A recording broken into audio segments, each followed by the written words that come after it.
ভাৰতীয় স্বাধীনতা আন্দোলনৰ ওপৰত ৰচিত অন্যতম অসমীয়াৰ ভিতৰত এখনি হৈছে মৃত্যুঞ্জয়, যাক বীৰেন্দ্ৰ কুমাৰ ভট্টাচাৰ্যৰ দ্বাৰা ৰচনা কৰা হৈছিলে। এই কিতাপখনে জ্ঞানপীঠ বঁটা বিজয়ী এখনি উপন্যাস হয়। খুবেই সুন্দৰ উপন্যাস, আপোনালোক সকলোৱে পঢ়িব পাৰে।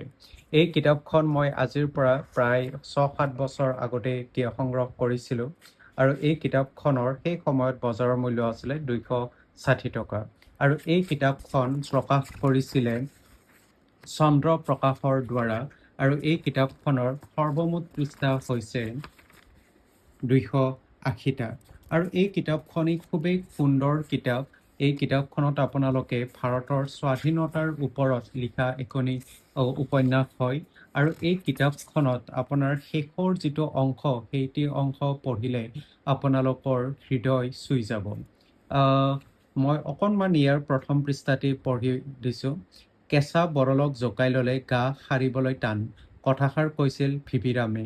আঠুমুৰীয়া চুৰিয়া, হাতখৰা বগা খদ্দৰ কামিজ, ভৰিত এযোৰ আনিবৰে পৰা পালিচ নকৰা দগধা কাবুলী জোতা আৰু কেঁকোৰা চুলীয়া জোঙা নকিয়া মিঠা বৰণীয়া, মুখত এটা তলকিব নোৱাৰা শান্ত চেহেৰা। ইহঁত তিনিটা নামনিৰ ৰেলৰ কামপুৰৰ পৰা আহি জাগিৰোডত নামি নাওত ক্ৰমশীৰ্ণা কপিলী পাৰ হৈ কোবাকুবিকৈ খোজ দিছিল লুংলুঙীয়া খৰাং বাটেদি দৈপাৰালৈ। এই কিতাপখন খুবেই ভাল কিতাপ বুলি মই ভাবোঁ। বহুত পুৰণি কিতাপ হয়।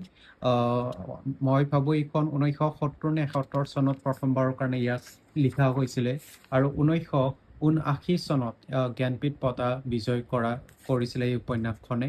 আপোনালোকে পঢ়িব পাৰে।